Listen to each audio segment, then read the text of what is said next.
But yeah, man, obviously them man there's in the building. Hashtag DMD podcast. Myself Smokes. Esteban. Yeah, and basically, Ike's ain't here. He's on annual leave. It's his birthday. So is his birthday today, isn't it? Yeah, Ike's on holiday, man. He's on holiday. He's gone in DR. to Dominican Republic. So chilling. Happy birthday, Ike's. Yeah, man. Have a good one. Fly out. Rome's, he's still on annual leave. Don't know what Rome's is doing, man. I think it's trying to pull a sickie still. Yeah, he's pulled a sickie basically. He sent his doctor's note about an hour ago. Oh, is You get me? So Rome's ain't here this week, but we have a special guest here with us today. Yes. I feel like it's going to be a very special episode in light of Mental Health Week. It was Mental Health Awareness Day, but we can say a week. Yeah, cool. So we got Esther in the building. Hello. Let them know where are you from and what are you here for today? Obviously mental health, but what's your company about? Okay, so my service that I provide is Frontline Therapist. It's a counselling service, so it basically provides psychological therapy for people in the community at an affordable price. Because therapy can be quite expensive if you wanted it. Yes. There is free therapy on the NHS, however, there's a long waiting list. So really and truly, the demand is higher than the supply.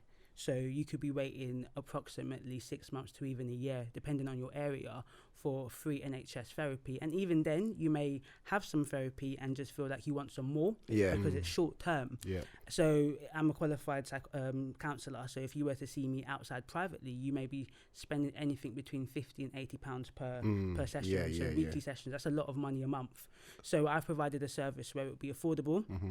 Within North and East London. Hopefully it will expand to South London and West London, but it just anyone that really, particularly those from the Black and Asian community, but for anyone that can't afford therapy can come and have therapy at the different clinics that I run. Oh, nice. How did you get into it? That's a good question. Partly out of frustration. So I'm also a qualified social worker. So I work in mental health. Okay. So I work in a particular area in North London, and I have a caseload of individuals with all types of mental health issues. It kind of happened where I was assessing a woman, and I just wanted to help her, but I didn't have space to see her. She reminded me a bit like my mum. She was at my mum's age, from the same kind of ethnic background, and she was begging just to see somebody. She wanted to see someone like myself. So I referred her to somewhere else, another low-cost counselling service, and they referred her right back. And I was just like, and I knew why. I had a feeling it was probably because she's got mental health issues. Because there was no other reason. She was just about able to afford £5 per session. So I didn't understand why, she couldn't be seen. So, when you're looking around like, why isn't there a service like this? I think God was just like, why don't you create a service? And I was thinking, can I? You start thinking like, who is me to create something like this? So I think that was April 2018. Oh, wow. I set about this journey. And I kind of launched the website a couple of weeks ago now. Okay. I've matched a lot of people with therapists. So I've got two services. I've got one where I match Black and Asian individuals with qualified therapists and psychologists and counsellors, and I've got another one which is a low-cost counselling service. So they're trainee therapists or counsellors in different stages of their training at an affordable price. That's amazing. There's two services that that is amazing. I'm not gonna lie. I suppose the first thing that I probably would want to ask is what are the first signs of mental health? How would you know within yourself, as in if, let's say me, for example, how would I know? What would be the signs to look out for? That's a good question. So I think it's important to know yourself. And I think a lot of us we don't know ourselves. We don't spend a lot of time. We work, we eat, we do things, and we're not learning our bodies. So knowing your sleep schedule, knowing your temperament, just knowing key things, because a lot of people, when you start going through your own mental health, I've gone through my own mental health issues, and the first thing we all have mental health. Mental health is just like physical health. It's about when you start to see when it crossed the line to something could be a bit wrong. It could be you're not sleeping enough. Okay, yeah. Or your appetite changes. Yeah. Or you're kind of irritable and agitated more than normal. Right. Yeah. Or maybe you get triggered. We've all come from similar backgrounds, but when we may have family history, or if you come from a certain background, it could be we were just talking about before. You're going in a certain area, you're looking over your shoulder, but you're actually in an area that you shouldn't be looking over your shoulder for. Yeah. It's different if you're in an area you should do that, and you go Kensington and you're thinking, why am I looking over my shoulder? It's true. And you see a lot of men like that, they're paranoid in certain areas. Okay, fair enough. But then they go to Oxford and they're paranoid. But I think that was going to be my next thing, because they say like majority of men under 40 in the UK suffer from mental health and like suicidal thoughts and stuff like that.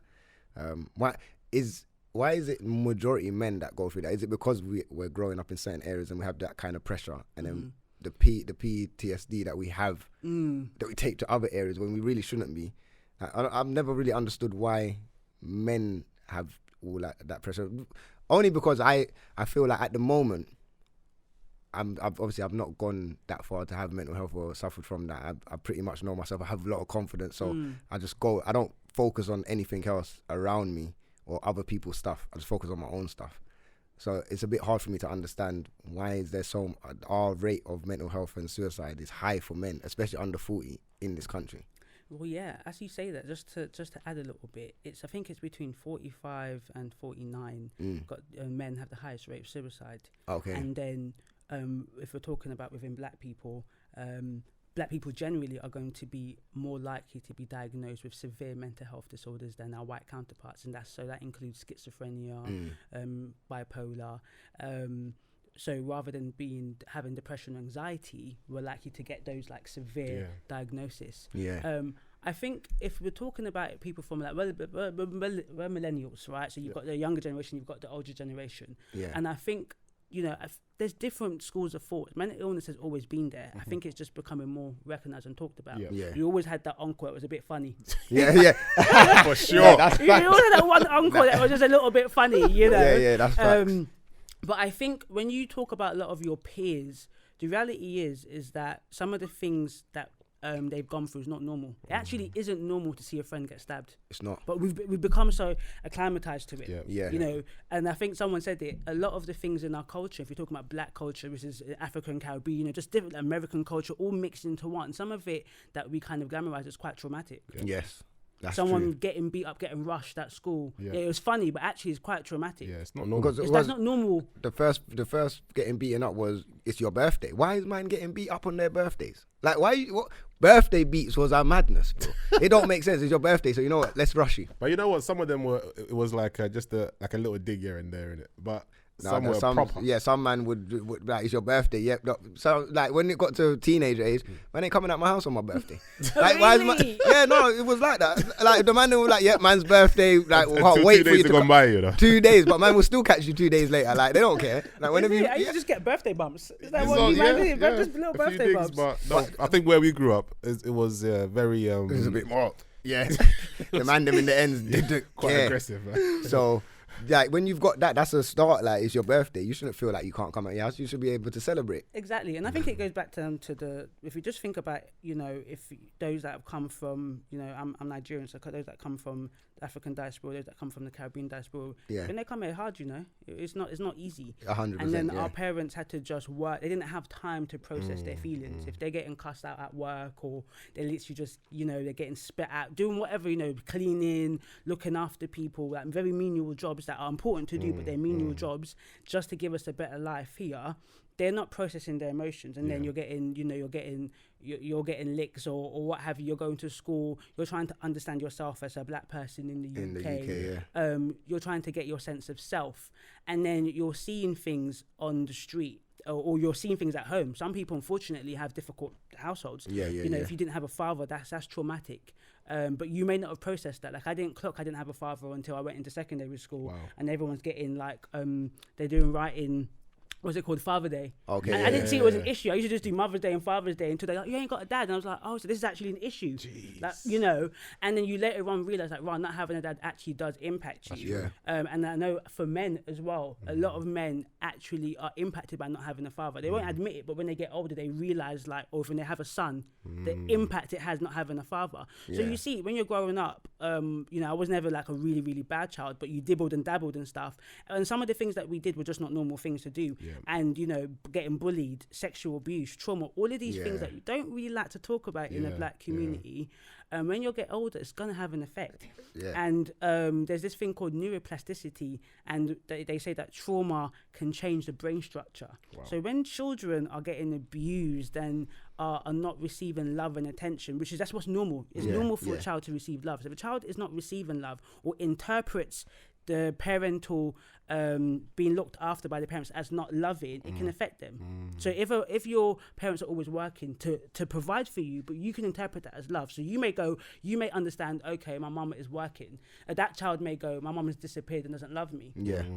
So however you interpret the way you're being brought up, and then you grow up in a world that ain't easy. You're seeing friends get stabbed, or you're getting kicked out of school, and school was just for me boring as well. So that didn't help. Yeah. You want to be in school, but then it's so boring, and you're messing up, you're playing about, you get kicked out. All of these different things that happen.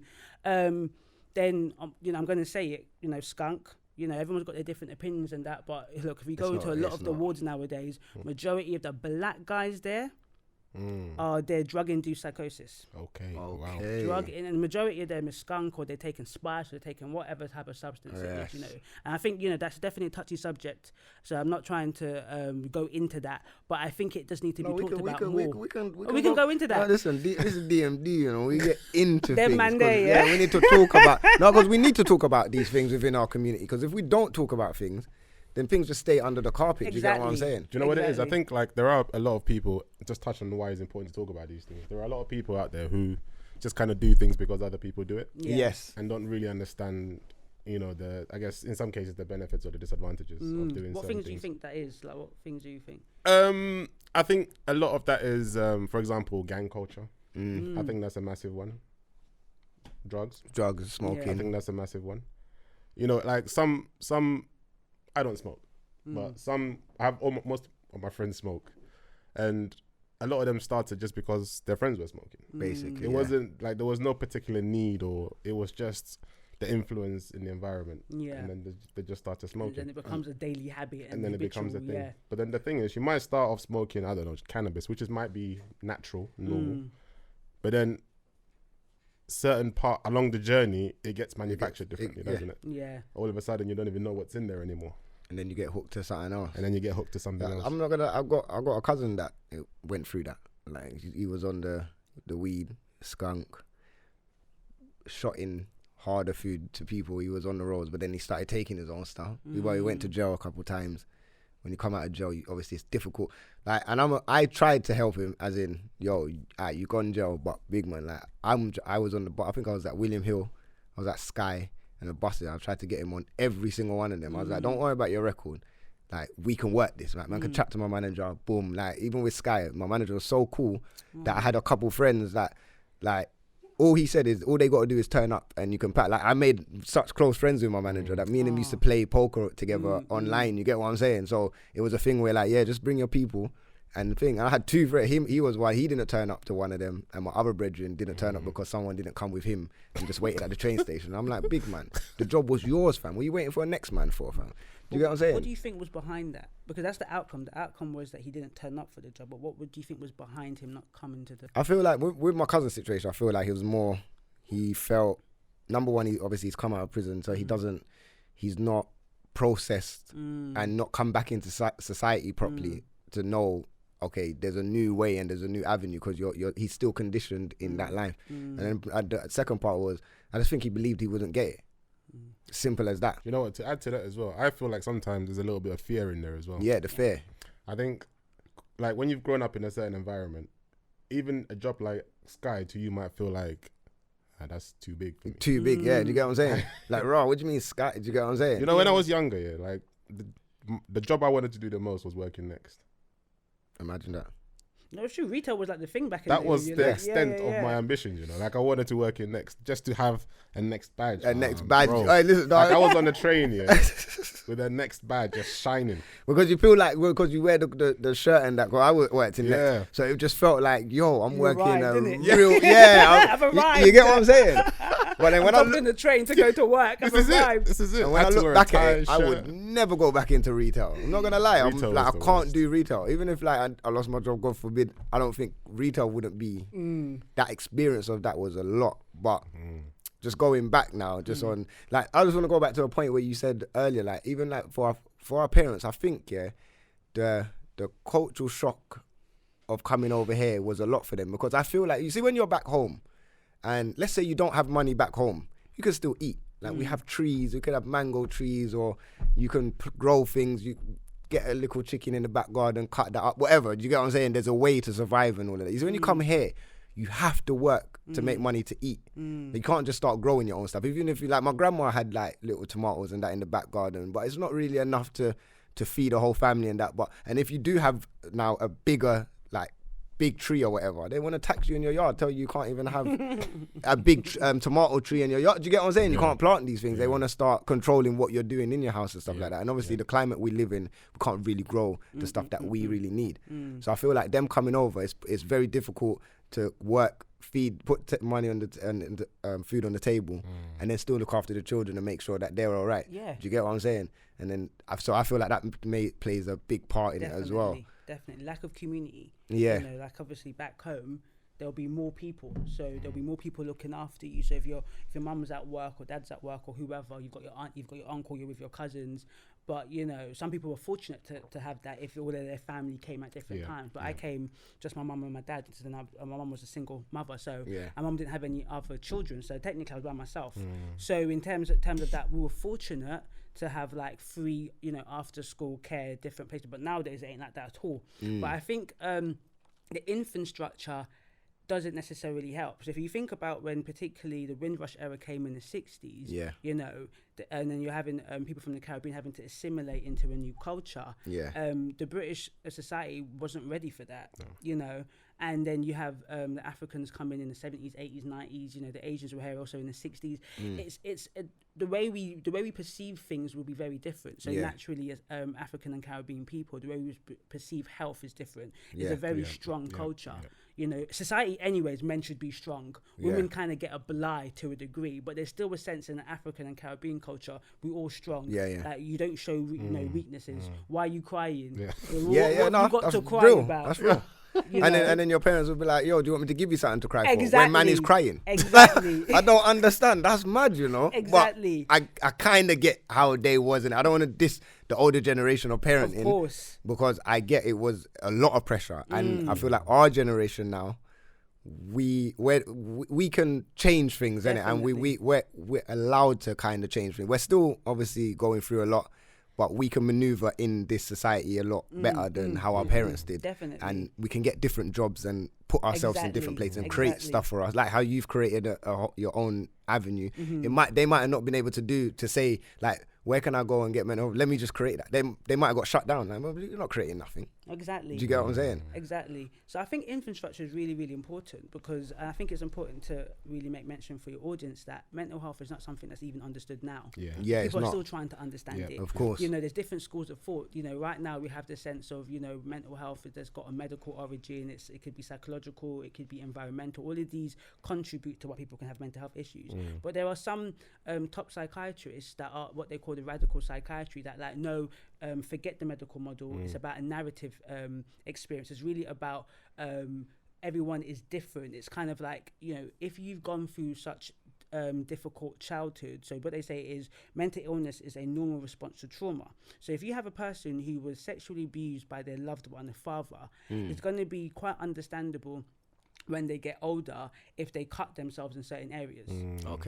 That's not necessarily normal as what that person should be doing at that age, but it's normal because of what they've gone through, the trauma. So then to think of themselves sexually when the person that should have loved them and cared for them loved them in a different way. So I think there's different narratives of mental illness, and what I really push with a lot of my clients is it isn't always a diagnosis that's important, because, you know, you can get schizophrenia, you can get bipolar. Okay, cool, I know that. I know the different medication I can take, but it's about what does it mean to you, because your schizophrenia will be very different to someone else's schizophrenia. And what does that mean to you? How does that impact you? So like you said, how do I know when I'm not feeling that good today? Like, you know, when your body, like you're getting cold, you start feeling that pain. If you're not sleeping right, or if you're getting more irritated or more irritable, or if you're overthinking things. These are the things that are really important for us to know when whether or not, you know, okay, am I, you know, let's say it's a spectrum. So mental illness is here, mental health is there. You know, we're all in a different spectrum, really. So where you are in that spectrum, because one day you can wake up and feel terrible, just feel absolutely terrible. You just don't know why, and you have to kind of talk yourself out of feeling in that rut. But imagine if you don't do that and you just stay there. A week later, you're still in the same rut. Next minute, you're feeling quite depressed. That is true. You know what I struggle with, right? Oh, go on. Balance. And what I mean by balance is, and this is both like on a personal but also on a family level, right? You touched on it, something similar earlier on when you mentioned kids crying. Now, I know that obviously crying is a form of expression, and it is a good thing because you're expressing how you feel, right? Yeah. And if you encourage kids to kind of bottle that up, that potentially could be quite dangerous, right? Because, you know, all kind of things start going on. But at the same time, I guess from a parent perspective, you don't want them to be soft, right? So where is the balance? What do you mean by soft? What does soft mean? Soft as in knowing that perhaps they are stronger than they think, right? Okay. And kind of not allowing circumstance or environment or even people to kind of push their buttons. Okay, so not to be walked all over. Yeah. So it's, you know what I mean? Like, where do you find that balance? You know, when is it okay for them to cry? When is it not okay for them to cry? I think it's an interesting question. I think parents need to, like, they have to. I don't think there's a straightforward answer. You know, you know what I'm saying? I haven't got a kid, but if you have a child, I got a child. Children. So I don't know how you would do it. Yeah. And I just was on a podcast just before this, the Motherhood podcast. So shout them out. So we had this whole conversation about parenting and stuff like that. And I think there's no right or wrong way to parent. Everyone parents different. So it just depends on how you do. What I do with my daughter, I have loads of conversations with my daughter. But one thing that I know is I allow her to express. So like if she might say something cheeky to me, but it might be right in what she said. So I can't now shut you down because what you actually said was correct. But I just gotta I'm like, okay, cool. What you said was right, but you could have said it like this or something like that. Do you get what I'm saying? But you still just got to allow them to express, because if you allow them to express, when they get into the wider world later on, then they can always express how they feel, and they will say what's on their mind. Exactly. Yeah, I always let her speak her mind. I never shut her thoughts down or what she wants to do. Like, cool, you want to do that? She said to me she wants to do gymnastics. All right, well, you know, put on the TV, gymnastics, blah, blah, blah. Then I'll put you in a class. If this is what you really want to do, do that. Even the other day she was on YouTube. But like, you watch YouTube, like a lot of kids are saying that you know, they allow their kids to watch YouTube, and it's a problem. But what I try and do is, cool, I know this YouTube thing's here, so my daughter can watch YouTube, but you have to now involve yourself in what they're doing. So she's watching this drawing, so she's got paper on there and she's copying what they're doing, the drawing. So you have to draw when they're drawing. Or if you like this toy, then I'll buy you the toy and you can play with the toy directly instead of just watching these lot play with the toy. So just little things just to help them express, because I feel like that was a big part of even me. My mum used to get on me all the time, and you know how my mum was, fam, hella strict, fam. I couldn't say nothing, I couldn't do nothing. I had to bottle things up. Maybe this is another reason why I do a podcast now, because it's like, you know, I speak on what I feel, and no one can't tell me nothing because I'm an adult, and like, not even my mum can tell me nothing. I still have that respect for her, but like, I'm grown now, innit? Like, now let me express, let me be who I am, let me find myself and stuff like that. And when you're a child, it affects you a lot in your adult, like the first 8 years shapes basically the rest of your life. Do you get what I'm saying? Totally. So I don't want to put that burden on my children, and then when they're older, they struggle to speak, or you get what I'm saying? That's also a very good point, you know. I think so. I'm Ghanaian, right? And obviously, growing up in an African household, it's a similar thing. It is quite strict. Like, you don't just have the freedom to express yourself. Like, you're paying bills. It's like, are you paying bills in it? Right? You can't just be talking when you feel like it. What do you mean? So, and obviously, that's what you grow up with, isn't it? So if you're growing up around that, and obviously you get a family, that's the kind of, I guess, behaviors you're going to try and implement, right? Yes. Subconsciously. It may not be like, what do you call it, a conscious thing. So how, like, sometimes you see yourself doing it, but you don't know anything else. That's another thing. Do you know what I mean? Like, it's really hard. Like, for example, what you're saying about, obviously, allowing your daughter to express herself, I completely agree. The funny thing is, I was in a barbershop the other day, and the barber was saying to me how his daughter's getting really cheeky Yeah. with him. And he was like, what, is your daughter cheeky? And I'm like, no, she's actually, she's a good kid. And then I was like, yeah, but then, the missus shuts that down quick. Like, it's not an issue. yeah. But then I thought about it and I was like, then again, because then he said, yeah, but sometimes it's good for their development, isn't it? And then I thought about it and I was like, you know what, you're actually right, Because if you're constantly shutting them down, like you said, then how are they expressing themselves? And another thing on that point is they won't always come and talk to you about things. So if they're going through something and you've always shut them down, they're going to feel like they can't come and talk to you. I don't ever want my kids to feel like you can't come and talk to me when it's something important. Because if I've shut you down all those years and now you're just going to think, my dad's going to shut me down. And I'm not, what's the point of telling him? Are you one of those dads that want to be their friend? No, I'm not their friend, but I'll talk to you. Do you get what I'm saying? Like, we ain't got that friendship related. Like, sometimes obviously we play computers together and stuff like that. There's moments where he wants to play computer, or he wants to show me what he's done. We have that in it. Like, my daughter will probably have the same relationship. We're cool. Yeah. But they have to understand, like, listen, don't, like, my son's 12 now. So he's getting to that place where he's trying to backtrack.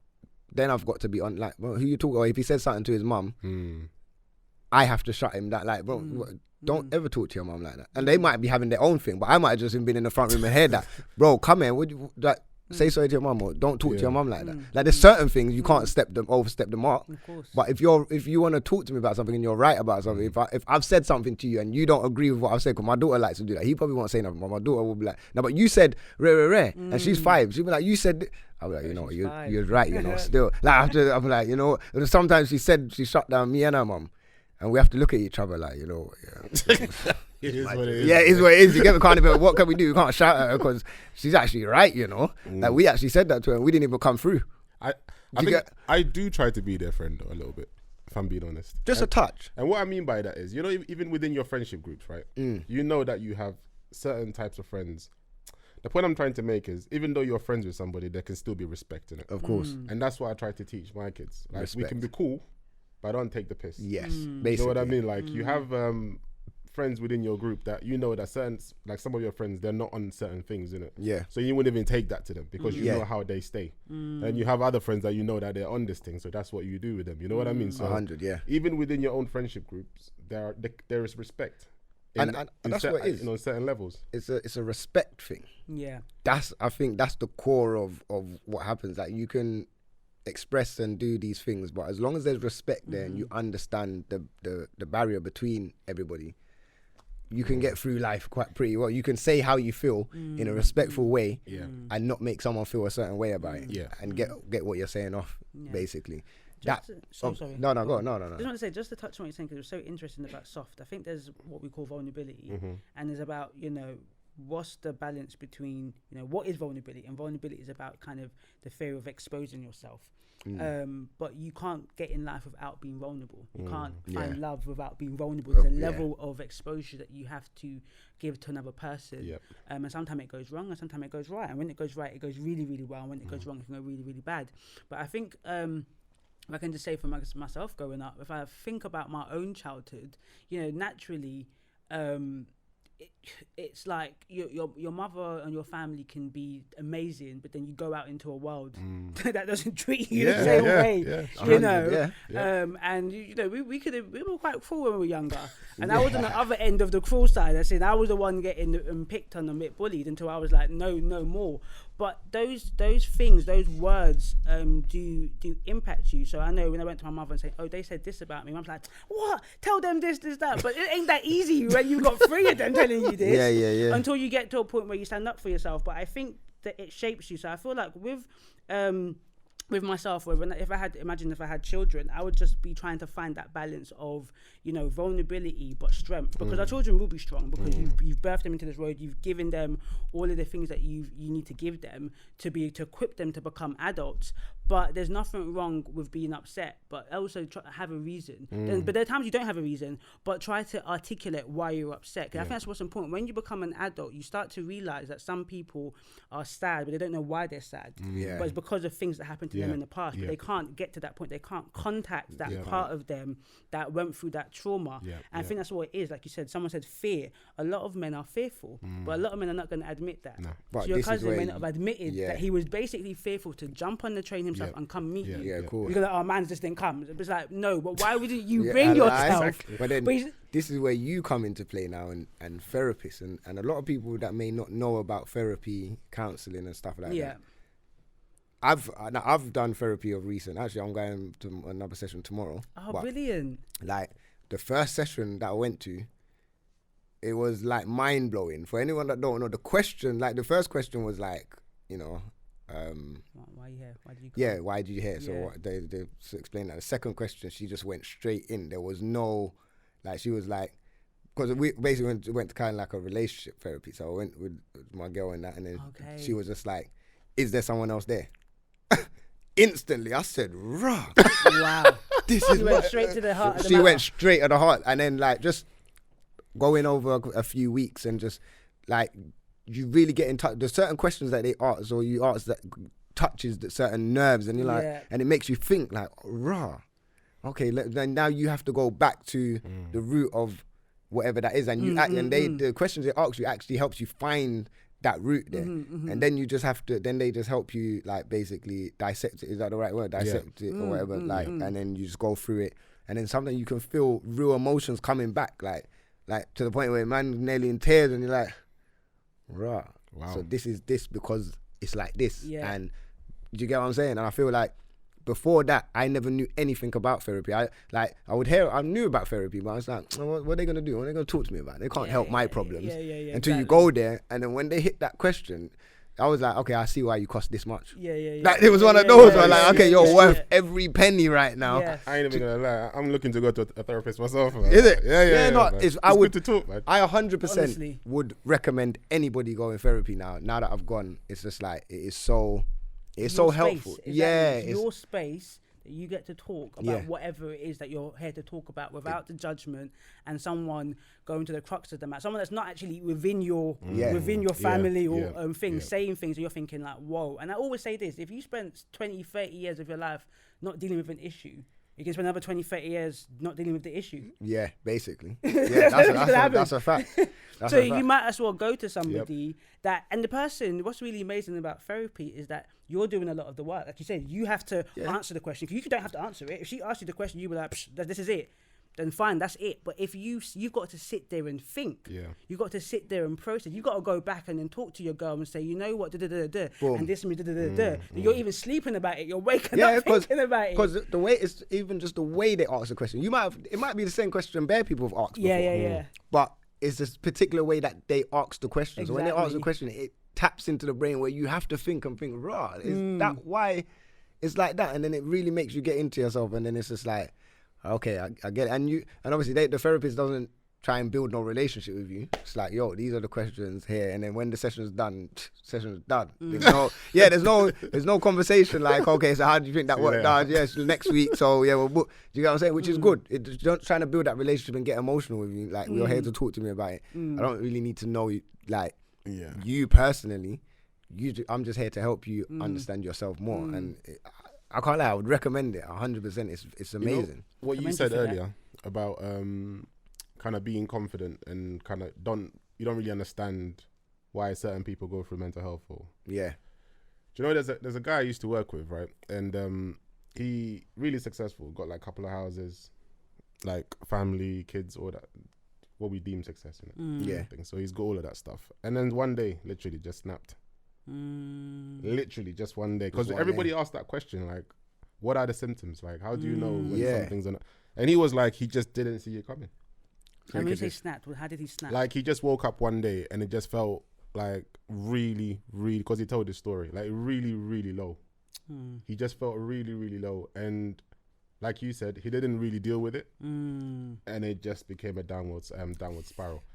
And then it got to the point where he had to speak to HR, and then he had to get like, I don't know, I think it was like 3 months off, and he had to go and see a therapist, like all these things. And in the end, I think it was down to something along the lines of, I guess like his parents, like relationship with his parents, and things that were going on in his relationship. I didn't realize how bad it was. Because when you're sleeping, your brain's still working. It's active. You know what I mean? Like that's why they say you could learn languages in your sleep and that. I don't know about that one. No, if you play like languages in your headphones, your brain. Believe that? I don't know. But this is just what they say. Like they say, it's a good way for you to learn a language. Go to sleep with headphones in your ear or play something, and your brain actually registers and takes it in more when you're sleeping than when you're awake. I'll try and see if I can learn Spanish. No, Google that, fam. I'll see that. But yeah, it's one of those ones where you feel like you got everything intact in it, and then all of a sudden something just triggers. It could be like something you see on TV.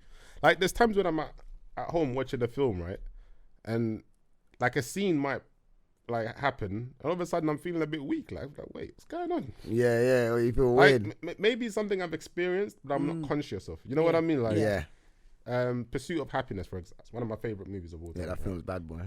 Big movie. Every time I watch that movie, I cry. Really? And it's not. I know for a fact it's not the movie. Like I get the concept of the movie and I can relate to it. Yeah. But you know, it almost feels like I understand the struggle. Yeah. Does that make sense? You do understand the connect struggle on a different level. Yeah. It resonates. Yeah.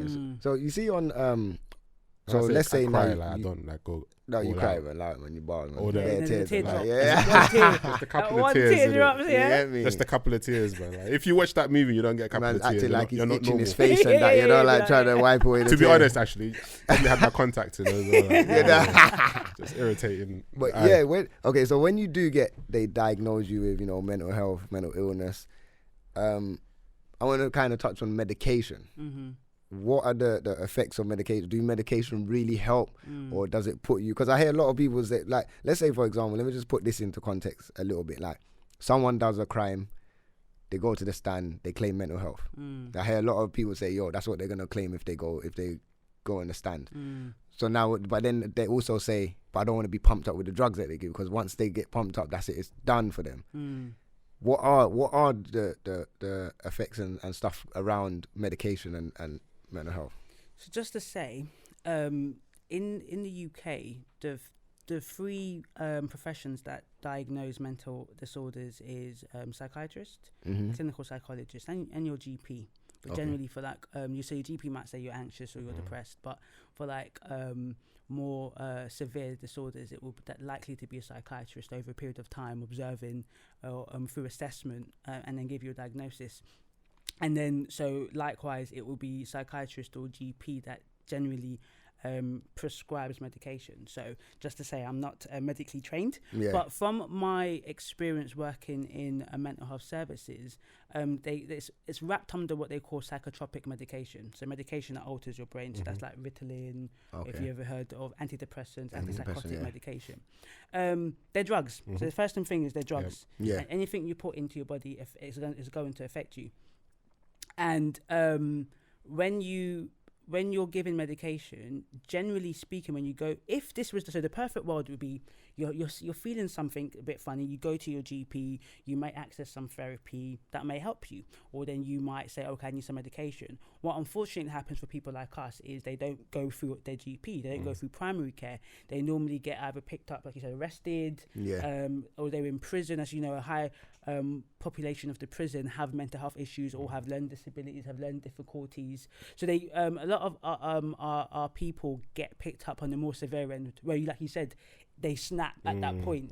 So medication, unfortunately, is one of the first things they're going to be given. There's always side effects. So a lot of side effects generally are sleeping. So you may feel really, really tired. You may have an increased appetite. You may have what they call shakes. Get shakes. And there's what they call old generation, new generation antipsychotics particularly. So in the 60s, 70s, 80s, there's certain drugs that they were giving affected people in a different way to what they're given now. And some of the effects are not nice. So for example, they say that people that are on antipsychotic medication are 25 years, will die 25 years early. And they're more at risk at having cardiovascular diseas. So that's the reason why, particularly like if you're on any medication, you're encouraged to do what we call an ECG, a heart rate, and general healthcare once a year, general health checkup once a year, and blood tests, because of what you're taking. The toxicity in it, it can affect you. So when you go on the ward, they are medicated. They may seem over medicated. So sometimes they seem quite zombie like, because you're trying to I guess with the medication, trying to inhibit whatever in the neurotransmitters in the brain. They're trying to reduce the symptoms. So if someone's been very, very aggressive and they tranquilize that person, and then they're giving them high dose of risperidone or clozapine, all these different types of antipsychotic medication, the effect is for it to reduce the symptoms. So for you to stop or reduce the hearing voices, or reduce the paranoia, or in the different hallucinations. So sometimes you do get a situation where you see people that seem quite zombie looking, or you see people they increase a lot of weight, or they just seem so tired. Like I've been there with a client and they just cannot stay awake. Jeez. That, you know, they just cannot stay awake because they know the effect of the medication. So sometimes you'd be encouraged to just take it just before you sleep, so that, you know, you can sleep. In terms of people when they go commit a crime, the insanity plea, what's that plea? it's basically them saying that at the time of the crime, they were not mentally capable in that moment to commit that crime premeditatedly, or when they committed that crime, they were not in their right mind. You know, it's very different to someone saying that had a psychotic breakdown and they did what have you. But you know, people can use that to try and get out of that. You know, I have a client actually that wishes he didn't. He says that he committed crimes and he claimed that he was mentally unwell, and then is now in the system, and he says he wishes he stayed in prison. Is it a lot worse? That's what I'm saying. People. Is it a lot worse? I think it depends on your experience. Okay. The research indicates that particularly black people have report poorer outcomes in mental health, and that could be just because of distrust of services, and it could be because, like, as I came in here, the podcast before said, thank God I was black, because the assumption is majority of people are going to be white. They're going to, you're thinking already not going to understand you. They're going to misunderstand you, and it does happen. You know, you will have people that you may have like a Nigerian woman who is talking about hearing voices, but she's also talking about church. And then as soon as they hear that, the psychiatrist is getting concerned and worried. And it's like, no, there is a difference between her religious expression and her illness. But the psychiatrist is hearing what they may think religious paranoia, and then think, oh my gosh, this person's getting on well. But no, they're just expressing their faith in a different way. So there is misunderstanding because of culture. So people's experience would be difficult. And the thing is, it's such a hard thing to accept. So I've had a number of young black men who take a long time to accept they've got an illness. But it's some that just don't accept until maybe they get into their 50s. Like, because they go through in and out of hospital. Could it be family? You know, I was in a meeting years ago with a young man. He said that he was a grime rapper. He wasn't. You know, he may have been doing things, but the family were not helping the situation. They're like, don't you know that he was a big grime rapper? He did this for why? I'm just like, they didn't know that I know the music. So I'm like, I don't think he was doing all of these things. And then they were not accepting that he had an illness. Like, no, tell me where in the brain he's got a mental health issue. And those things, you know what, is really good to challenge the professionals, but you're not helping your son. You're not helping him understand that there's actually an issue. If he just said, you know what, there is something going on, let me take the medication, let me have therapy, let me get back into work. Instead, he's going in and out of hospital. But his family system, the way he's viewing the professionals, you're not there for me, what are you doing? It's not going to help. And that's what you see a lot of the time. A lot of men will come in and they're resistant because it's a vulnerable place to be, saying, you know what, I need help from another professional. It's not a nice feeling. You're admitting defeat in a sense. Basically. That's what you feel like you are. But actually you're saying that I just need help. But you feel like you're admitting defeat. Actually, you know what, on that topic as well, you touched on the practitioner basically being able to understand the differences between like the cultural, religious, all the different things. We a few episodes ago we talked about like a gang culture, right? And we said maybe it might be useful to have police officers who kind of grew up in the area or know that demographic, so it's easier for them to have that conversation with them and they have that understanding, that context, which obviously helps the person they're talking to and themselves as well. Do you think a similar thing is needed in this arena as well, where 100%. The practitioner has to kind of know that person's context and their background, potentially maybe even of the same origin? I think it is. I think it's helpful. I think it's important to not. Sometimes you can become what they say over familiar.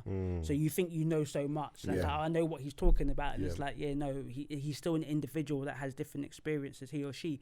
But I think it's important because they're just things that get lost in translation. And I think that's what happens when you don't understand someone else's culture. So I was then, to add to what I do as well, is that I do section people. So I put people in hospital. I'm actually the person that makes the decision to put you in hospital or not. Oh, is it? So I'm not coming to you then. But. Yeah, be like, yo, listen. I'm off TE. Don't put man in there. You're going to give man a number. Next minute. But you know what? In this situation, I was in a situation like that. But it was actually 2018 August, so bank holiday Monday, so Carnival Day. I was in a place of safety, what you call place of safety, and a young black boy. He was only 18. I think he may have taken something, and he was brought on by the police, what we call a Section 136, because he must have been acting weirdly in the community. The police took him to a place of safety. So I assessed him with 2 doctors, and myself and the doctor agreed something is going on here, but you know what? His family can take him home. He can be looked after his family. You know what? He might even come back another day because there is something wrong. But I think right now he can be contained at home with what we call the home treatment team. That's a mental health team that goes into people's homes to kind of monitor them and to kind of reduce the admissions into hospital. But the other doctor, she was just so anxious, and she did not want for him to go home. Wow. And I said to her, does he meet the criteria for the mental health act? I said, I don't think he does. I said, also, he's a young black man. This is the first time that he's come into the mental health system. Why are we going to get him into the system right now? Give him a chance. It's the first time. I was trying to give her a more sociological reason of why we should allow him in this time. The risk is reduced with the family. All his siblings are over 18, barring one. His mum is going to take a few days off work. So there's going to be a support system for him. Of course. She decided against that. Cut long story short, he ended up going to hospital. I don't know his journey, but he's another young black man going into the system that may have been avoided. It may not. He may have come back another time. Yeah. But the point is, in that moment, I understood the context. I saw that actually. I was thinking about the statistics of how many young black men in hospital. Now, if he needed it at that time, I would have said definitely. But in that time, I thought the risk was reduced. And again, I think that was one of the things that led me to what I'm doing now, because it was just the fact that you have these moments in time where if somebody just said, wait a minute, wait, let's look at this in a different way. Why should another person, it's not that we shouldn't help people if someone needs help, but you have to look at the bigger context. They've got a mental health issue, okay. Do they have a family structure that can support them? Are they willing to engage with the home treatment team? If all of those things, why are we going to put them in hospital because you're so worried about what's going to happen tomorrow? And that was the thing. That's why I'm saying that I think in that case you do need somebody that can see a bigger picture. You know, you need someone from maybe the Asian background that that can understand that. Because in a situation it could be actually don't let that person go home because they're going to go home and they're not going to get support because the family are going to be too scared of mental health and cover it, and that person's going to suffer. Yes. Rather than someone else will go, but they've got a big family, they should go home. It's like actually, they have a big family, but the family don't believe that she's ill. So therefore they're going to go misdiagnosed if they go back in. So sometimes it's just about someone being willing to understand the person and the cultural context, because understanding the culture helps, but to really be honest with you, it sometimes be it black or white, sometimes it's just about saying I need to understand this person in their context. Because me as a Nigerian person, I've met some Nigerians that don't want me to even be their worker because I'm Nigerian. It don't help. I literally, you she could was be like a long distance cousin or something. She was just like had this thing case. about Nigerians, and I didn't even tell her I was Nigerian, but she was like, "You're Nigerian." She kind of knew, she knows. I haven't still told her, but she's like, "I know you're Nigerian. I don't want you. I don't want you. Why are you my worker?" And I'm like, I'm not going to say nothing. I said to her, if you don't want me, there ain't that many white people in our team, so she don't want to bump into you at Auntie's wedding or something. That's what it is. So you do get that as well. It doesn't. It may not always help because it's a small community. It's true. So everyone kind of knows each other after a while, so you kind of feel at that. But I just think it's important of understanding that person's cultural context. But the reality is, if I'm really honest with people, they need to understand this as well. The job is so demanding that you don't always get the time to know people's culture. You literally just get thrown into an assessment. I haven't been able to read all your history. So I'm just meeting you right there and then. And that person in that moment, if they're having a psychotic breakdown, is not going to tell me their history. So so is there, on that note then, is there enough workers out there to kind of control that situation? Because technically, if people are just going to be thrown at you and you don't have enough time to process them properly and understand their background, then that could be another problem. A lot of people could be getting dashed in the system when they don't need to be dashed in the system. That's the Do you get problem what I'm with the saying? system. There's not enough workers. There's not enough. There's more work. The demand is so high, you know, and less workers. So let's just say there's like 10 social workers in a team 5 years ago. Now there's like 5 with the same load increase. Is it because people don't want to do it, or is it because they're shutting down that side of it and trying to not create more jobs for people? It's budget constraints, isn't it? It's the fact that mental health, like if you're just talking about mental health costs the economy in the billions, 40 billions of people off sick to stress, people getting sick leaves. But the amount of money in contrast to cancer or diabetes that is funded in NHS is so small. I think they just said last week that they're going to put more money into mental health services, but it's ridiculous the amount of money that's put in. So if you've got a team, for example, most mental health teams, most social workers, or most what they call care coordinators, that could be a mental health nurse or social worker and OT, have a caseload of 30 plus individuals. Wow. Just trying to just manage your own life. So imagine managing, you're trying to coordinate care for 30 plus individuals that have various needs, and they've all got families. You're trying to support the family as well. That's a lot for one person to do. And that's what I wanted to ask you as well. How do you help your mental health when you're helping everyone else's? That is what I said to my employee the other day. I said, you know, because I actually put in my notice to leave work, and I said, you know, I said, you gave me an assessment that I emailed. I said, this is too much for me. No one emailed me back. Is it? No one responded. No support, no nothing. So, and a lot of my colleagues, you know, we do say we don't feel supported. It's a lot, you know. You've got your own family situation, and then you're managing other people, and sometimes, you know, it's a thankless job. You're not doing it because you didn't do it because you want thanks, but it's a thankless job sometimes. So you're working with families or people that are constantly asking for demands that you can't even give them. When am I going to get moved? I'm not housing. I have to call housing and ask that for you. When is that person going to get moved? They're in the waiting list. So you're in the waiting list. What? I'm still in the waiting list. You know, these are the things that you're constantly getting.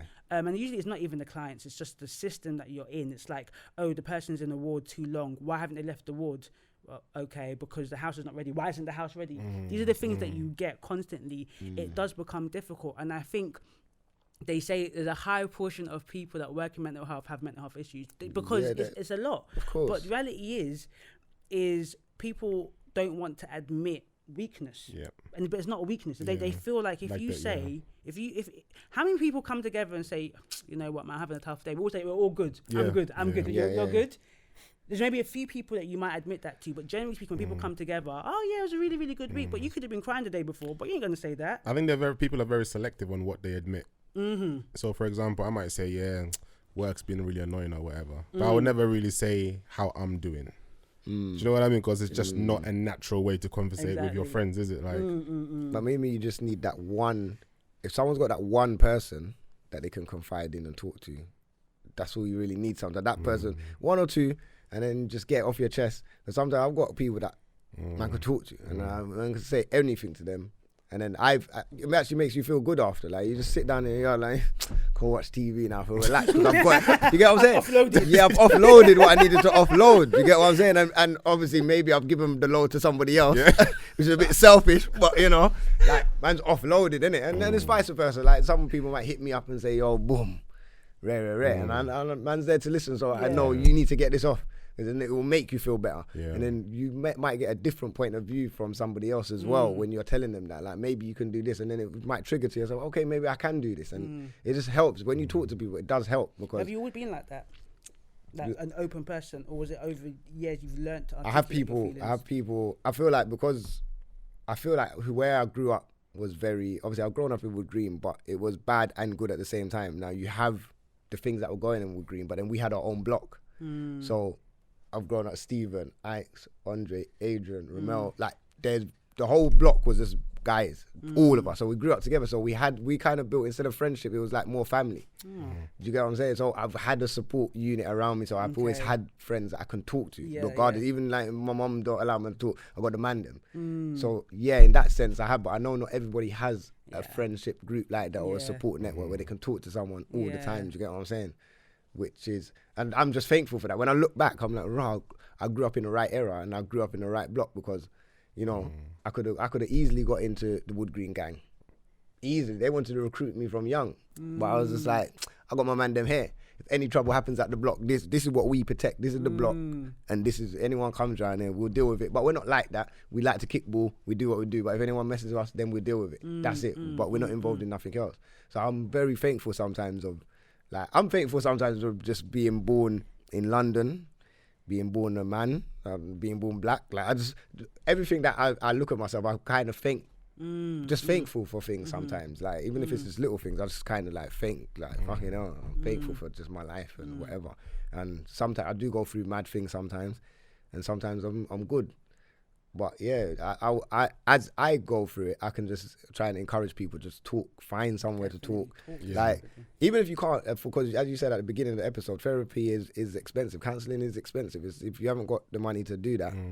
Then you need to have someone around you that you can talk to, that you can just open up and just let everything go without feeling any fear and your pride. Just sometimes you have to let the pride go. Do you get what I'm saying? Get you anywhere. The pride won't get you nowhere. It just get sometimes it'll take you to the hospital. It's true. And people just don't realize once you talk things out, you realize that, bro, hold on, you're going through something as well.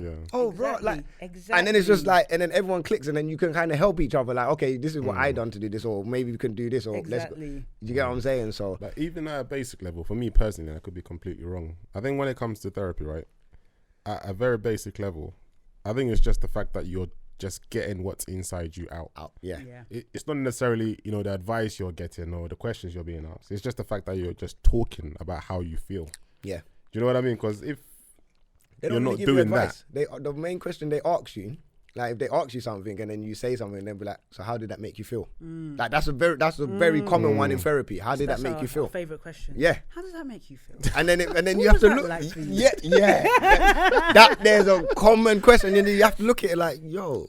That made man feel like, and then it's not even like such a complex thing. But when you're in that room and you get asked that, you're like, like how did that make me feel? I was vexed, I was annoyed. You just gotta get it out, and it helps. It's you get what I'm saying? So, actually, man. So going back to medication, right? Now, obviously, mental health there's more awareness on it now, which is great, especially in the workplace. Which is a big thing. Just the other day, actually, we were in.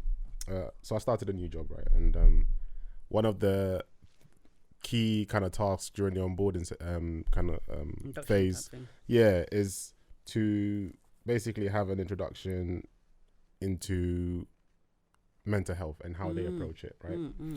So everybody kind of sits around the table and we all talk about what mental health means to us and stuff, which I think is really good. And then we kind of give experiences about, I guess, areas where we feel like we may have, fallen off a little bit, or or people we know that may have fallen off a little bit. That's interesting. So onboarding process. Wow. Deep, and the funny thing is, and this is why it's good to talk, right? Because like you only know what you know, innit? Yeah. Like there was a girl who was sat next to me, and she is Chinese, right? And she was talking about her cousin. And the funny thing is that affects her more than it probably affects her cousin, because you know what I mean? Like she's got love for her cousin. So whatever he's going through, she's probably feeling it way more than he's probably feeling. And she could look at it from the outside and be like, yeah. So he's having some behavior issues, right? And he's back in China, and in China they take you for these electric shocks, apparently. But what if you got a problem? Yeah, the electric. Nah, that's mad. That's like, how that gonna help? Like they still do that, and I was like, wait, what? She was like, yeah, that's what they do. Like they'll take you in and you get electric shock therapy. Shock therapy. We do have ECT in this country. Oh, is it? Yeah. Okay. What is it? What does this involve? What does it do? It's for severe depression normally. It's not something that's given as often as it does. Doesn't happen as often. It has to be agreed with psychiatrists. The person going through it has to be agreed. It's electronic. What's it called? I can't remember what it stands for actually. Got to Google it. It's ECT, but it's like they put something in your head and you actually get electrical impulses, and it's meant to kind of help with, I guess, people that are really, really depressed. And some people say that it actually helps them. Oh, is it? The client actually recently said they actually wanted that. It doesn't happen as often, so it's not something. And when it does happen, it's like closely monitored, because of like how invasive it is, and it's actually like electric shocks going through your brain. The cortex. But okay, so the thing is, I think that one could be a bit different. Yeah, that sounds like a man. That might just shocking your whole frame, boy. But So here's the question then. Now, obviously, we've all spoken about communication, right, and how important it is. Yeah. So isn't that like the first point of contact when it comes to things like mental health? I personally feel like the reason why a lot of these practitioners are pushing the drugs is because it's cheaper, right? To have one-on-one time with people is very expensive. Got to cost more, yeah. Do you know what I mean? So they're pushing these drugs, and I personally am against the drugs, and I say I'm against it because I don't feel it's scalable, right? Because you go on these drugs, and then all of a sudden you kind of form a relationship with the drugs because you feel that's what makes you feel better. Yeah, that's right. Yes. Especially people on antidepressants, right? As soon as they stop taking the drugs, they get depressed again. Because in their mind, if I don't take these drugs, and sometimes they've done tests as well where the drugs is a placebo thing, isn't it? There's nothing in it. There's nothing in it. But they feel like they need it. Yeah, it makes you them believe, ones. So it's like, yeah, I guess it's a money thing, isn't it? Like you said, the budgets have been cut, so they can't actually provide the necessary, how do I put it? Like solutions, the ideal solutions, and they kind of push the drugs because it's just the cheaper and easiest option. Do you know what they call it? The pharmaceutical companies. There's lots of controversy about that, linked with the DSM-5. That's the diagnostic manual that psychiatrists use to diagnose people, and there's lots of controversy between the relationships between those that kind of, I guess, agreed the diagnosis and the companies. And there's certain drugs that are not available because they're even too expensive. So there are drugs that are much more cheaper that is then pushed out. And I think there are lots of people, and I would say personally, I agree with you. I do think though that what the medication does do at times, it just gives people space. Because sometimes when someone's going through a crisis or going through such a critical, an acute moment, they just need whatever medication they're in just to give them that mental space. But I do agree with you that it then does become difficult to not take the medication, because if you feel the medication has reduced the symptoms or made you well, then you're going to be attached to it. And I do think that, thing is, a lot of people come in and they don't want therapy. Because therapy, even though it's more acceptable, it's still I don't talk to somebody. So they'd rather take the medication. There's some people that want therapy, don't unfortunately get it, either because they're waiting very long for it or whatever reason. So the more spending time with somebody is more money, because spending time with a human being, to pay a human being, is going to be more than getting the medication. And that's just the reality. I think I always say, if young children, when we're young, we kind of grow up with nurses. We know if we cut ourselves, we get a plaster. But if there were like people coming in school talking about how are you feeling, just learning how to articulate yourself, I think that would be different. You would grow up much more differently. There wouldn't be something that's so like you have to learn how to articulate yourself. It would be so normal, because if you broke a hand, you'd be like, I just broke my hand. It's so simple. But if you are going through something, like you said, you're quite selective when you now say, you may say, it was a rough day, not actually I'm really upset about what happened, etc. And you see it on social media, when a man is upset and crying, people are laughing.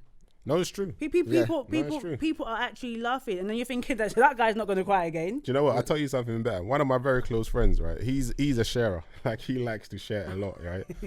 And when he does it, I'm looking like, bro, like, it's a bit much sometimes, man. But that is the right thing to do.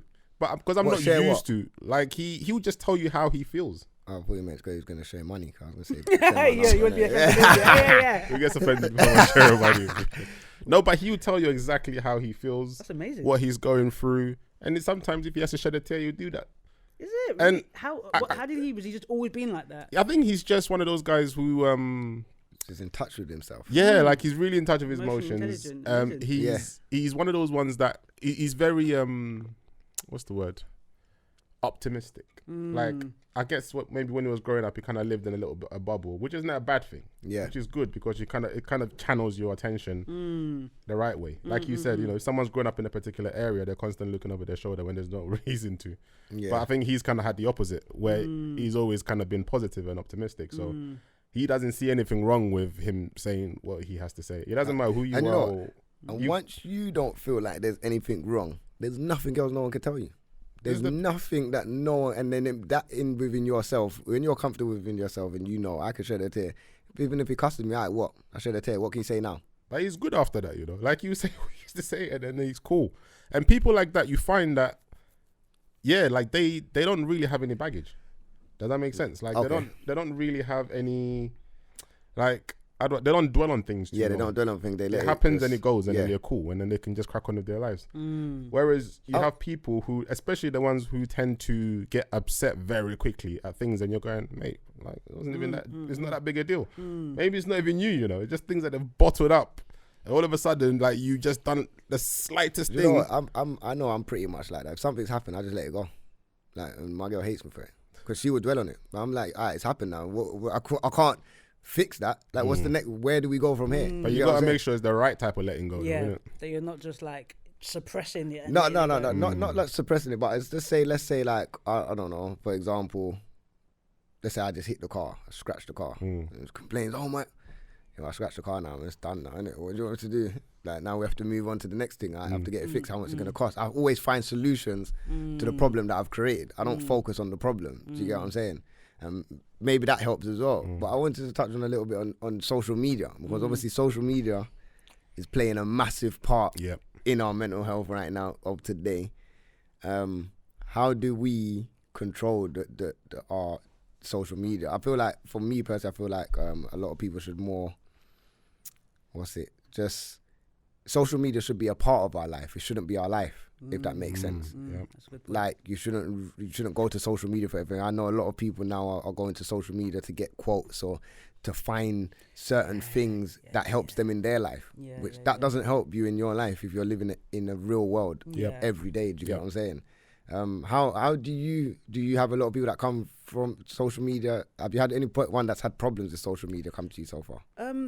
I think any of my clients know, because some of my, then I guess it's the age range as well. Okay. So when I think about, we're similar ages, so we kind of grew up on that, where I remember having to meet people. You remember the payphones, the 20p payphone? Yeah. Or you just had to just hope the person turns up. Yeah. You get what I mean? You had to hope the person turns up. You get what I mean?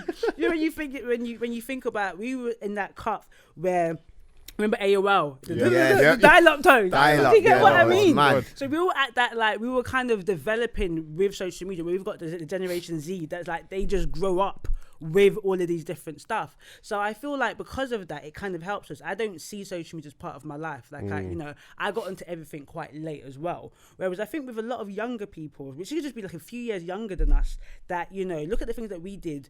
Remember Happy Slapping? Yeah. That was just when the cameras were flipped. Those flip cameras that weren't really clear. But imagine now, anything you do gets caught up in camera.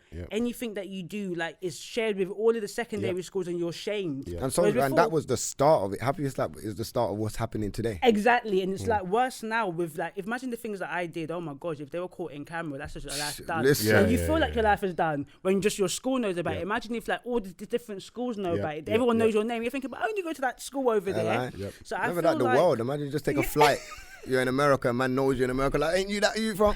Exactly. It's mad. Exactly. So I feel like it, because it consumes everything that people are doing. It's not actually not understandable to think, okay, a young person is going to be looking at social media, looking at the woman, looking at the men liking a woman, looking at the different outfits, looking at the way people are living, and compare yourself. Because it's natural to compare.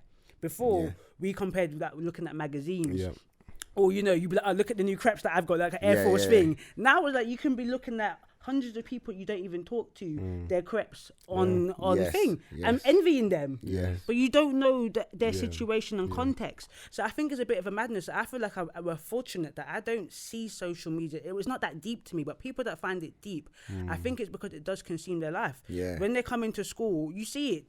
They're on their phones. We didn't have phones. We had 3410 playing Snake. Exactly. And we used to do the composer, EastEnders composer on the. Do you remember? I'm saying. Exactly. The Missy ringtone Elliott thing. and that. You get me? Exactly. The Missy Elliott one was the easy one. But for our generation, we're all right. We kind of just missed that. We had a generation. I think we just missed it.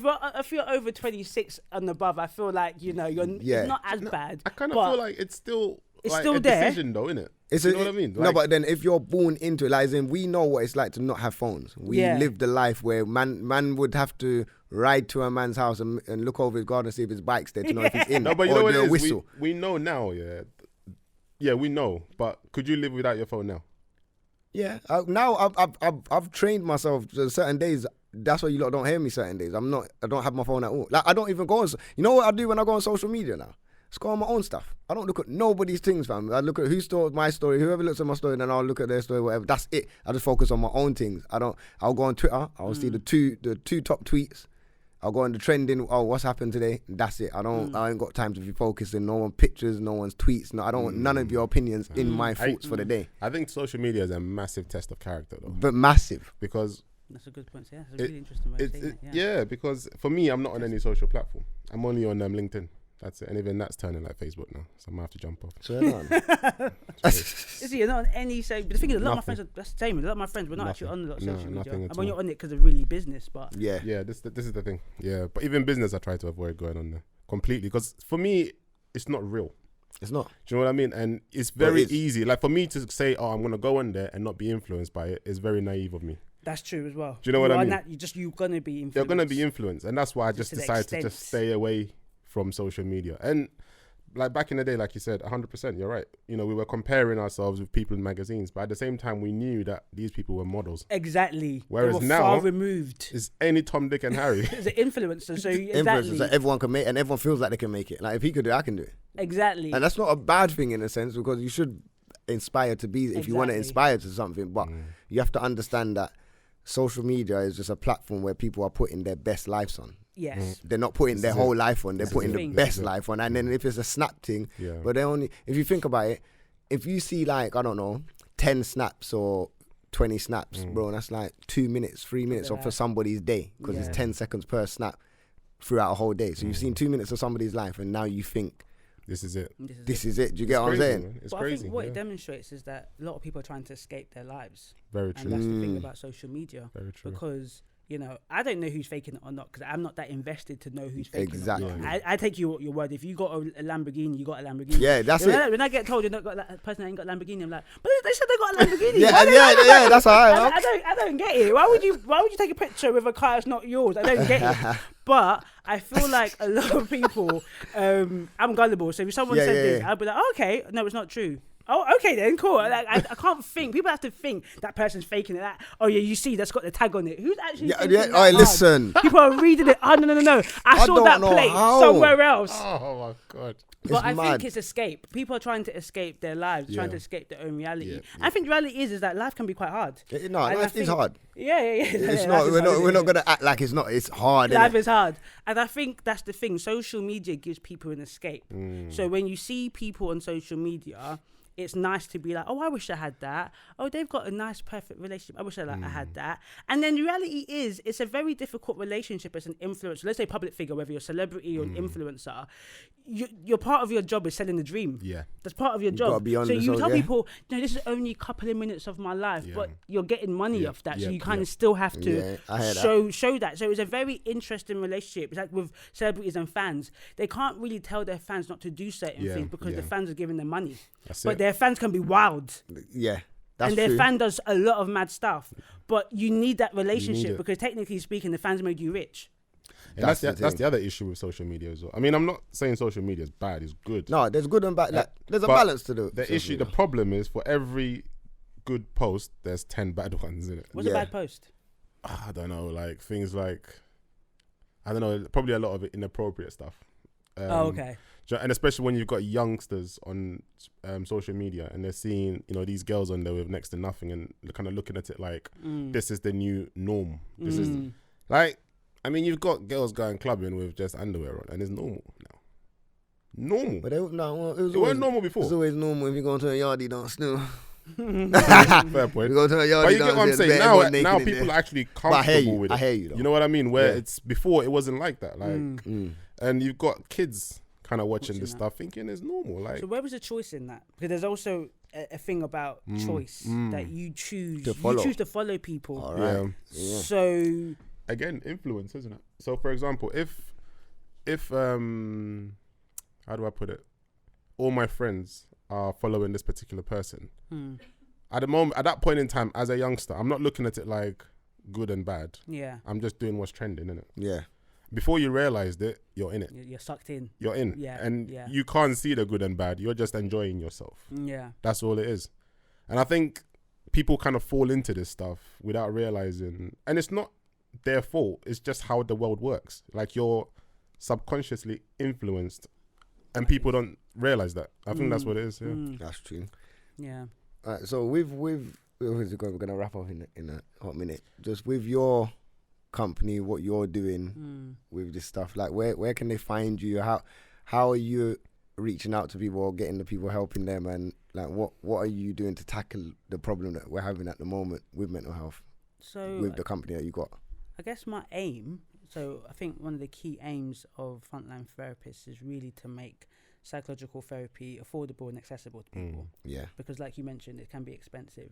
And I just think people don't know. So one of the reasons why I even hollered at you to come on this podcast is that a lot of people in your audience might not go to their GP. So then through their GP, they're not going to find out about my services. Yeah. So I need to reach people that would be sitting here watching and listening, being like, yo, I've been thinking about, talking to somebody. I just never knew where to go. Because reality is, some people just don't know where to go.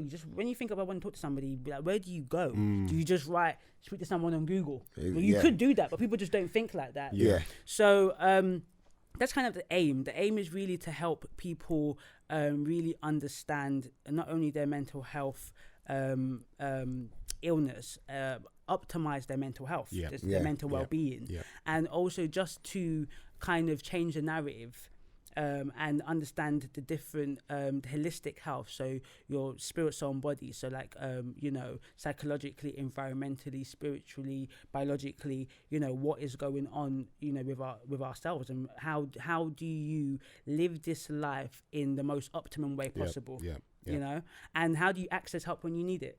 And I think that's what's important, and particularly for people like us, you just see a lot of madness on, with Jay Haas, all of these different things, and like you're seeing tweets, and then you see people laughing about it, or people questioning, but it's like, this person's probably crying out for help, but someone's saying strange things out of the norm. Where is the person to say, what is going on with you, and we forget that people that we have money also have issues. So it becomes like far-fetched, and like, why is that person saying that? Well, that person probably is crying out for help. That's a good point. That point, I went to a seminar, Jordan Belfort seminar, the Wall of Wolf, him. Wolfenstock. So I went to his seminar, and he was talking about money and people having money, and he was saying basically, money doesn't change you; it just makes you bigger than what you are. So if you're sorry to put this, like, if you're a cunt, money just makes you a bigger cunt. If you're generous with money, it just makes you big. It just expands what you are. So when you're saying that, if they've got problems when they had no money, when they get the money, it doesn't mean that the problem exposes the problem. African ape. Like I just seen him in a few things, and I'm concerned. People are laughing at that, but the way he's behaving to me is not normal. Yeah. I have clients that actually African child. Oh, sorry. Right. Yeah, African child. Oh, crap. Sorry. Yeah. No, I hear what you're saying. Yeah, I didn't mean, no, you're right. African child. It's true. That behavior, I have clients like that. Yeah, it's true. Yeah, he suffered because he was in jail for 10, 12 years or something, for a very long time. So for me, as a person, as a professional, I can see that there's something going on. Right. But there's people that are concerned, but because of his behavior, it's off-putting. People then go, oh, he's acting this, and that is true. He's acting in a way that's off-putting, but there's something going on. There's something going on. But in the culture, we laugh at it, or we're kind of hesitant because we know something's there, but he's acting in a way that you just want to cuss him. It's easier to cuss than go, actually, your behavior is annoying, but actually there's something going on. So I want to reach people like that, because people like that might not go to their GP. True. And that's just the reality, So where people can find me, of course, social media, so Frontline Therapist on social media, and on my website, www.frontlinetherapist, so it's Frontline Therapist, ending with a T.com, and there you can have access to a counselling assessment and then be matched with a counsellor, and have short-term or long-term therapy at between £20 and £40 per session. Oh, that's good. So it's at an affordable price, and of course I want it to expand and do trainings and workshops and impact policy and do research, because I think there needs to be more research into mental health as well. So there's like different areas I want to expand, but just on the basic level, it's really about making sure that people have access, not before things get really bad. Yeah. As soon as you start to think, you know what, I got to talk to somebody. Yeah, straight away. Don't overthink it. Yeah. Don't overthink. Yeah. And there's the thing, my friend was saying it, like, oh, I want to talk to somebody, but I always put it off. Yeah. Like insurance. Someone come to you with insurance here. Yeah. Someone called me the other day, life insurance. I said, call me in January. You know what? Just call me in January. But really and truly, I you should need talk to to him. grab that straight away in life insurance. That's another thing I encourage people to like. Life insurance is important, or even just like normal private care insurance. Is private important care as well. sometimes might be Bupa's the my way. Once you best start making friend, some man. money, Bupa. because waiting for, like, I can see my GP quite quickly, but not everyone can. Nah. Yeah, So people are waiting weeks to see your GP. Imagine you've got like a thing, and you've got to wait weeks to see your GP. Do you get what I'm saying? Yo. So private care is definitely 100. good, and life insurance obviously you need to think about if you got kids and stuff like that or anything, you got to think of the future. You've got to think about the future. Love spending money on trainers, man. Yeah, they get the money on trainers. As and people, that, we need to be investing in generational wealth. We've got to be investing in our minds. We have to be investing in our healthcare, and we really have to. You know, the baton that I don't feel that the baton was given particularly from the men to the men. So we need to be different. You know what I'm saying? Yeah, we need to. Women and men for our next generation, because we're seeing the madness. This young boy that got stabbed on Friday. You know, I spoke to one of my good friends that went to prison. I said to him, when he spoke to the murderers, like, and he said, no, they did that. They had issues. They were mental. He said, I'm not trained, but he can just tell. You can tell something. It's not normal because the way they bragged about like killing another person's life. He said, yeah, there's a way of you may fight somebody, but when you're not stabbing people, so a lot of these young men, they're crying out for help. They're scared because it's not normal to stab somebody and take someone's life. But what you hear is that a lot of us just laugh about, man them on roads. That's not normal behaviour. We've got to be telling them it's not normal behaviour. Talk to them. I agree with that. To take somebody's life is a sign of fear, 100%. Because if you're confident in yourself, right, and like, why would you need to do that? If you're confident and you're strong in who you are, why would you need to do that? And then brag about it. There's a way something happened, you take someone's life and you're remorseful, but the way people go on, it hurts my soul. A 15-year-old boy's life has just been gone like in uniform as well. Like, come on. And I think he was just trying to protect a friend. And apparently, we'll wrap it up right now. So apparently, his mum phoned him and asked him to, like, said, I'm gonna come pick you up, or blah blah. And he's like, no, I'll just get the train. Like, boom. So imagine how the mum must feel now. That's a family being impacted. The mum probably is thinking like, bro, I could I was gonna go and get him. I could have just went and why didn't I go and get him? Like, you don't know what this parent now is going through. Her own mental health, and then the family's mental health, and people, and then his friends' mental health. Everybody that connected to impacted. It reverberates. So just for the audience, look, if you're going through anything, if you're listening to this and you're like, you know what, I want to talk to somebody, or someone, you've got a loved one, reach out to myself, Frontline Therapist. I message everyone on my DMs as well. I'm really accessible, and check out my website, and there's lots of resources on there, lots of information about the different mental health disorders, so you can just understand like the whole world of mental health.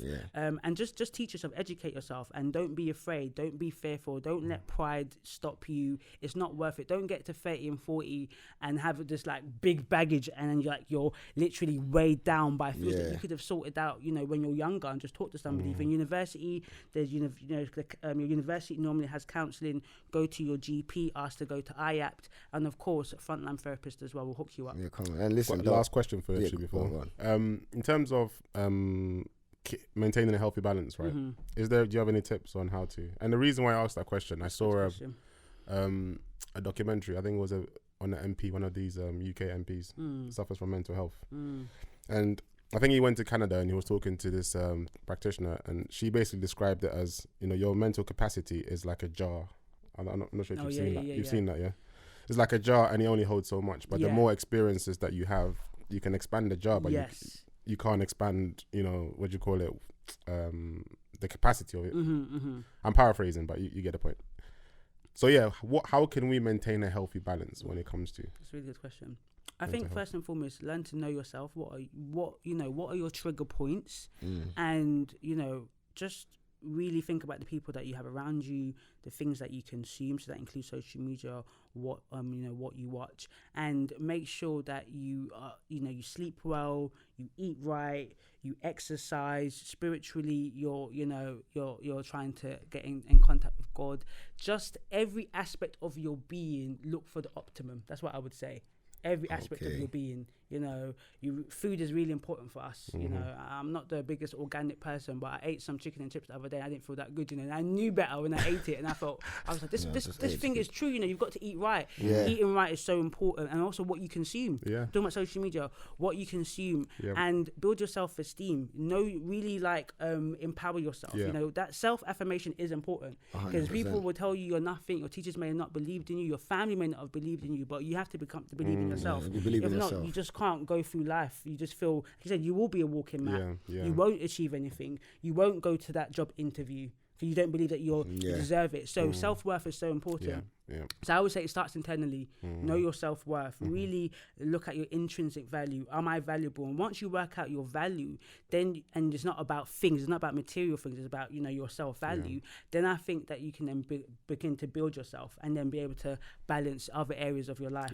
Amazing. Amazing. So what I was saying, last note, thank you very much for coming through. Thank you what I will say as well, I don't think this should be the last time you come through. Like, we need to, every maybe few months, just come and come chill with us and talk. It was fun. Talking is fun, you know. It's not that bad, you know. It's not that bad. No, but we definitely need to get this message out, and we're on a rise, so we need to keep talking to the people. So you can cut this platform's here for you at any time. For you know, responding to DMs. DMs work, you know. Holler at people. Yeah, DMs work. Trust me. So yeah, make sure you holler and check out the website. Frontlight Therapist, all of that. Go and hit her up on the social media and all of that. So yeah, anyone, don't be scared or like fearful of helping yourself, basically. Definitely. Like, it's for yourself, innit? No one else in this world can help you but yourself. So